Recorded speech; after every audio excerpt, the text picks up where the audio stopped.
भोलेनाथ, मैं आपकी आज्ञा के समक्ष शीश नवाता हूं।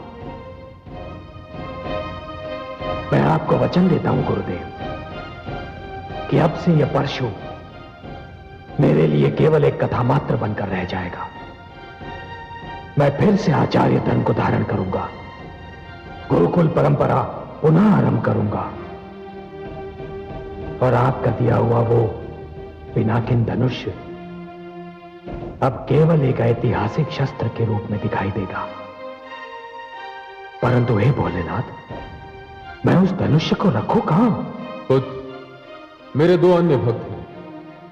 एक है लंकापति रावण, जिनसे तुम्हारी भेंट हो चुकी है, और दूसरे है राजा जनक, जिनसे तुम्हारा परिचय अभी तक नहीं हुआ। मैं तुम्हें यह अधिकार देता हूं कि इन दोनों में से तुम जिसे चाहो उसे यह धनुष दे सकते हो। जय भोलेनाथ, जय मां शेरावाली।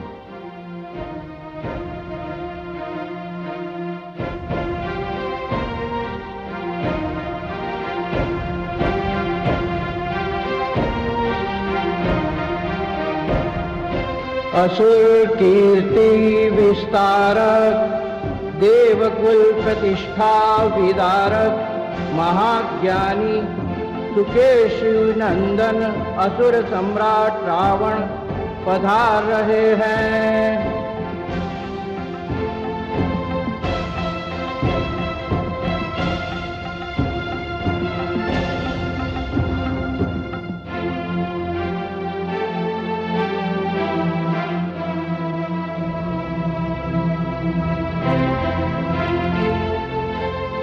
लंकापति, आपका ऐश्वर्य एवं वैभव सदा बना रहे।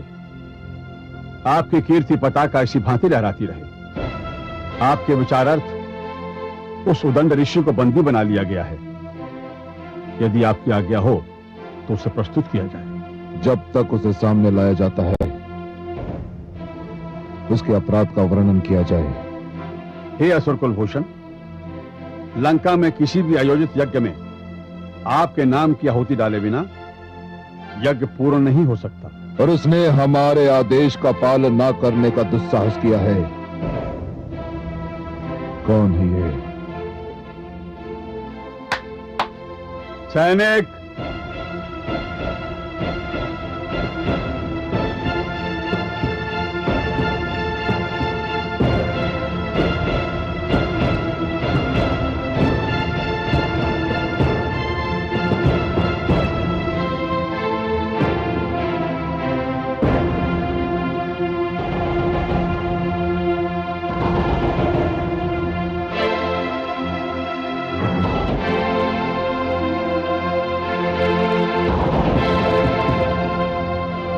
युवक, तुम्हें देवताओं के समक्ष हमारी श्रेष्ठता में कोई संदेह है? ऐसा कौन सा विषय है जिसमें मैंने देवताओं को पराजित नहीं किया? परंपरा तथा मेरी संस्कृति मुझे आपके नाम की आहुति यज्ञ में डालने से रोकती है। क्यों? मैं भी संस्कृति के जन्मदाता तथा पालक महान ऋषि पौलस्त्य का पौत्र हूं तथा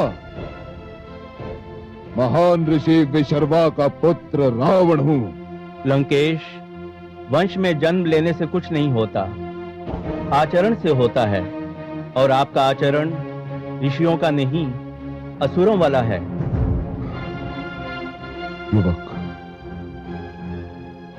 तुम मर्यादा और साहस की सीमा लांघ रहे हो। मैं आपके राज्य में अपनी आयु की सीमा भी लांघ चुका हूं। मैं मृत्यु का वरण यहां आने से पहले कर चुका हूं। आप असुर लोग समाज में भय का वातावरण उत्पन्न करके राज करना चाहते हैं, किंतु मैं मानव हूं। मैं जानता हूं कि मुझे मेरी ये देह केवल कुछ वर्षों के लिए मिली है। मेरा दूसरा जन्म होगा। आप मुझे भयभीत ना करें। मैं यज्ञ करना भी नहीं छोड़ूंगा और आपके नाम की आहुति भी यज्ञ में नहीं डालूंगा। उद्दंड है ये युवक, उद्दंड। इस जैसे समस्त ऋषियों को हमारी राज सीमा के बाहर खदेड़ दिया जाए और इसे वधिक के पास ले जाओ और इसका कहो कि वो इसका वध कर दे। शंभो!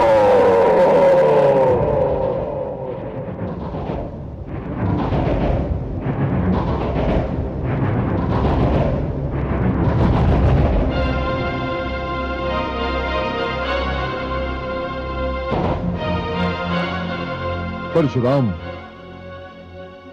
लंकापति रावण की राजसभा में तुम्हारा स्वागत है। लंकापति रावण, मैं बड़े उचित समय पर आया।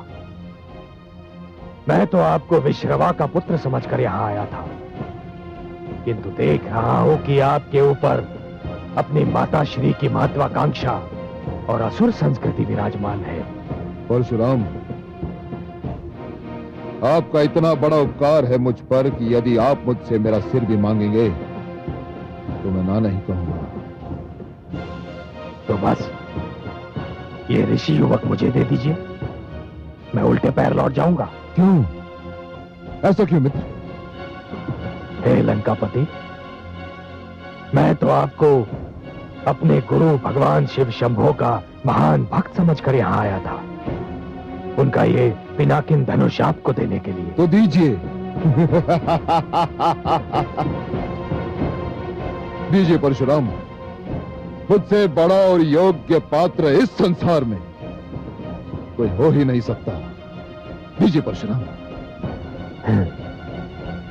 नहीं लंकापति रावण, एक महान शिव भक्त होना और बात है और एक प्रजावत्सल राजा होना और बात।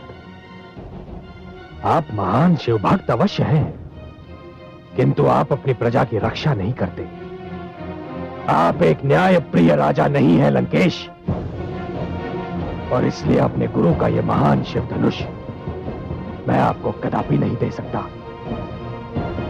मेरा यह निर्णय अटल है। किंतु परशुराम। लंकेश, अपने गुरु की आज्ञा से मैंने आप पर एक उपकार किया था, हो सके तो उसी गुरु के नाम पर एक उपकार आप मुझ पर कीजिए।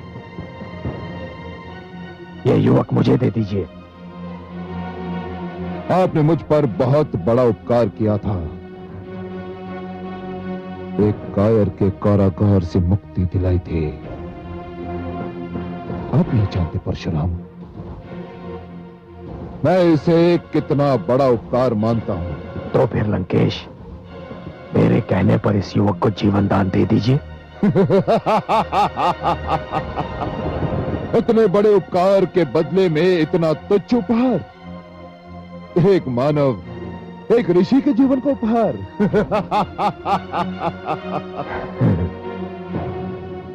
यही तो व्यथा है लंकापति रावण, कि आप ईश्वरीय सत्य को समझ ही नहीं रहे हैं। जीवन तुच्छ नहीं होता लंकेश।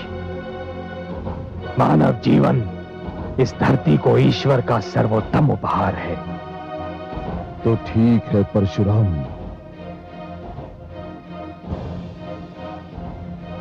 मैं आपकी मांग स्वीकार करता हूं और इसे जीवन दान देता हूं। धन्यवाद लंकेश, अब जाने की अनुमति दीजिए। नहीं परशुराम, मुझे अतिथि सत्कार का कुछ अवसर तो दीजिए।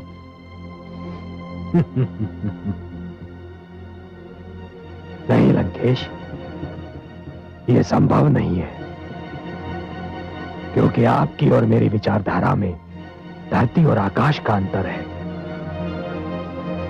यहां और अधिक ठहरना आपके और मेरे मध्य मतभेदों को जन्म देने के समान है। मैं भली भांति जानता हूं लंकेश कि मैं अपनी संस्कृति नहीं छोड़ सकता, और ना ही आप अपनी असुर संस्कृति को त्याग सकते हैं। इसलिए अनुमति दे ही दीजिए। चलो युवक,